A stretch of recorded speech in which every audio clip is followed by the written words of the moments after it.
एक बार का जिक्र है। एक बहुत बड़ा चोर था।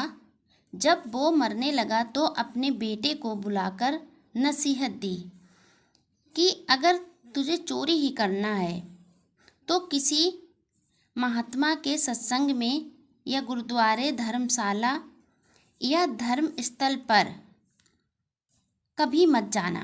किसी भी धर्म स्थल पर कभी नहीं जाना, इनसे दूर ही रहना।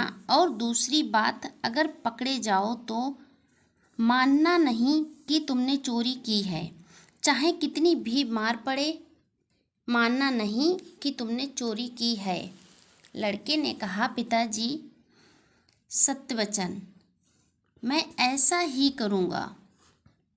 इसके बाद वह चोर मर गया और वह लड़का हर रोज़ रात को चोरी करता रहा। एक बार उस लड़के ने चोरी करने के लिए किसी घर में ताले तोड़े। घर वाले जग पड़े और उन्होंने शोर मचा दिया। आगे पहरेदार खड़े थे। उन्होंने कहा कि आने दो, बचकर कहाँ जाएगा, हम यहाँ पर खड़े हैं, उसे पकड़ लेंगे। अब इधर घर वाले खड़े थे, उधर पहरेदार खड़े थे।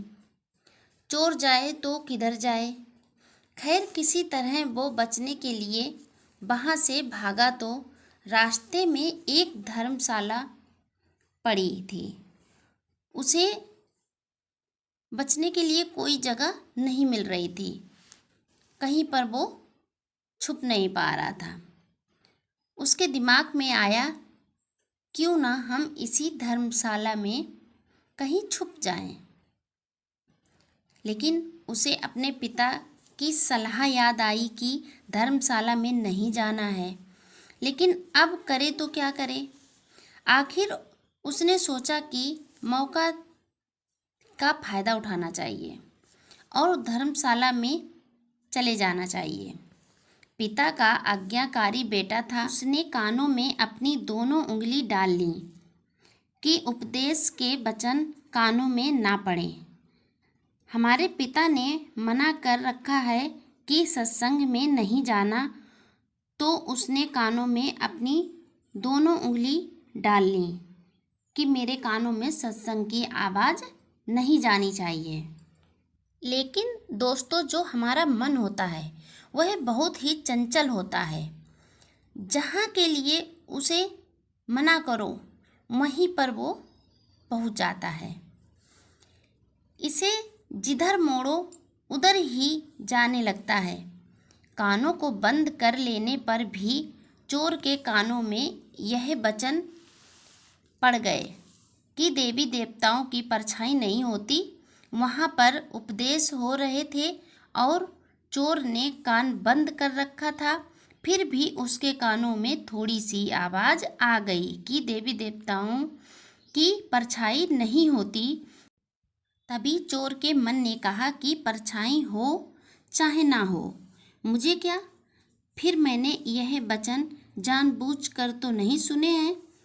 उसने अपने पिता को सफाई देते हुए मन ही मन कहा कि मैंने जानबूझकर नहीं सुना, ये ऐसे ही सुना गया। मेरे कानों में सत्संग की आवाज़ यूं ही पड़ गई। अब इधर घर वाले और पहरेदार पीछे लगे हुए थे। किसी ने बताया कि चोर धर्मशाला में है। धर्मशाला की जब जांच हुई तो वह चोर पकड़ा गया।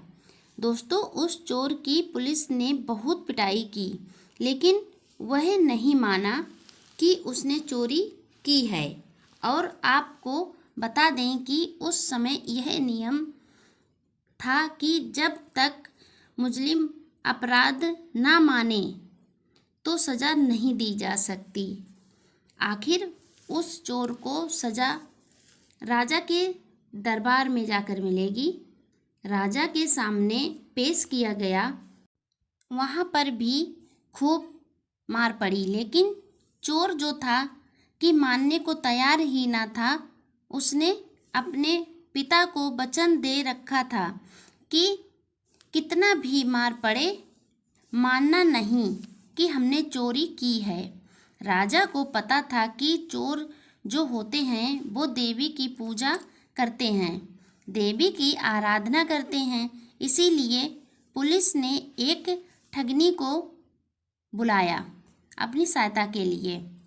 ठगनी को बुलाया गया, सारी बात बताया गया तो उसने कहा कि मैं उस चोर से मनवा लूँगी कि उसने चोरी की है। उस ठगनी ने देवी का भेष बनाया, 2 नकली बाहें लगाईं, चारों हाथों में चारों मसाले जगाईं और नकली शेर की सवारी की, क्योंकि वह पुलिस के साथ मिली हुई थी। इसीलिए जब वो आई तो उसकी हिदायत के मुताबिक जेल के दरवाजे कड़क कड़क कर खुल गए। पहले से सब प्लान कर रखा था कि देवी जब आए जेल में तो सारे दरवाजे अपने आप खुलते जाएं। ऐसा ही हुआ भी। और जब आदमी किसी मुसीबत में फंस जाता है तो अपने इष्ट की याद करता है।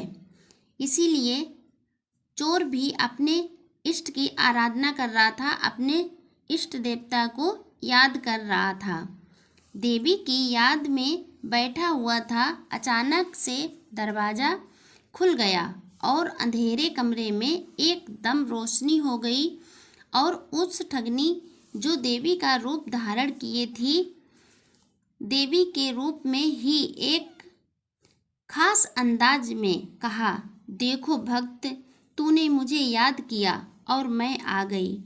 तूने अच्छा किया जो तू किसी के सामने अपनी चोरी नहीं कबूल की। तूने अगर चोरी की है तो मुझे सच सच बता दे, मुझसे ना छिपाना। मैं तुझे फौरन आज़ाद करा दूंगी यहाँ से। चोर देवी का भक्त था, अपने इष्ट को सामने खड़ा देखकर बहुत खुश हुआ। मन में सोचा कि मैं इसको सच सच बता दूं। अभी वह बताने के लिए तैयार ही हुआ था कि उसकी नज़र देवी की परछाई पर पड़ गई। उसको फौरन सत्संग का वचन याद आ गया कि देवी की परछाई नहीं होती। उसने देखा कि इसकी तो परछाई है। समझ गया कि यह देवी नहीं, हमारे साथ छल हुआ है। यह सोचकर वह रुक गया और बोला कि माँ, मैंने चोरी नहीं की। अगर मैंने चोरी की होती तो क्या आपको पता न होता? आप तो सर्वव्यापी हैं, आप तो सर्व जानने वाली हैं। अगर मैंने चोरी की होती तो क्या आपको पता न होता? आप तो सर्वव्यापी हैं, आप तो सब जानती हैं। मैंने चोरी नहीं की है, मैं आपसे सच बोल रहा हूँ। अगर मैंने चोरी की होती तो आपको तो पता होता ही, मैंने कोई चोरी नहीं की है। जब ठगनी के कहने पर जेल के बाहर के बैठे पहरेदार चोर और ठगनी की बातचीत नोट कर रहे थे, उनको और ठगनी को विश्वास हो गया कि यह चोर नहीं है। अगले ही दिन उन्होंने राजा से कह दिया कि यह चोर नहीं है और फिर राजा ने उनको आज़ाद कर दिया। जब चोर आज़ाद हुआ तो सोचने लगा कि जब उपदेश का एक वचन सुना तो जेल से छूट गया। अगर सारी उम्र सुनो तो पता नहीं क्या क्या मिले मुझे। जब यह ख्याल आया तो वह चोर रोज उपदेश सुनने जाने लगा। उस चोर ने बुद्ध जी की शरण ले ली उसने और चोरी का पैसा हमेशा के लिए छोड़ दिया। और वह जो चोर था महान महात्मा का शिष्य बन गया। इसीलिए कहा जाता है कि सत्संग उपदेश प्रवचन के बराबर न गंगा है, न यमुना है और न ही कोई अन्य तीर्थ है। कलयुग में सत्संग ही सबसे बड़ा तीर्थ है। इसीलिए हम सभी को सत्संग, भजन, उपदेश, प्रवचन किसी भी माध्यम से सुनने को मिलते हैं तो सुनते रहना चाहिए। सत्संग, उपदेश, प्रवचन सुनने से व्यक्ति गलत रास्ते पर नहीं जाता, गलत कार्य भी नहीं करता और अपराधी बनने से बच जाता है और मन को शांति भी प्राप्त होती है। प्रवचन सुनने के लिए कोई जाति धर्म मायने नहीं होता है। भगवान और गुरु के दरबार में सभी इंसान एक समान होते हैं। वहाँ पर सभी का अधिकार एक समान होता है। भगवान द्वारा बताए गए उपदेश और प्रवचन सभी के लिए अमृत की तरह होते हैं। हम अपने जीवन में कितने ही व्यस्त क्यों ना हों, फिर भी हमें अपने लिए कुछ समय निकालना चाहिए।